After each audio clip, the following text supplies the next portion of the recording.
मैया कहाँ से आई हो मेरी माँ?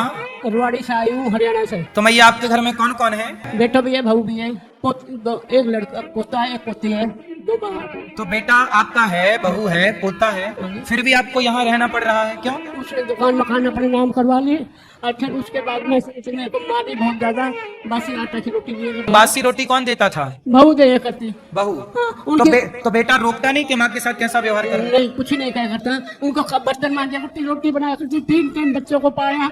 मेरे बस को ना रहे, मेरे बुखार चढ़ गया, उसके बाद में मैं काम नहीं करूँ। उसके बाद में मेरे को मारी बहुत ज्यादा, रोज की मारी करता। तो आपको मारा? किसने मारा? छोरा ने मारी, बहू ने गाली काटी कि तू पड़ी पड़ी रोटी खाने लग रही है, कहाँ से आएगी, तेरे को काम कराना कुछ ना। बहू कहती कि पहले बर्तन मांजो फिर भोजन मिलेगा। हाँ। सोचिए आज के जमाने में कोई व्यक्ति इतना स्वार्थी कैसे हो सकता है कि अपनी ही सास को, अपनी ही माँ को कहा जा रहा है कि पहले काम करो फिर भोजन।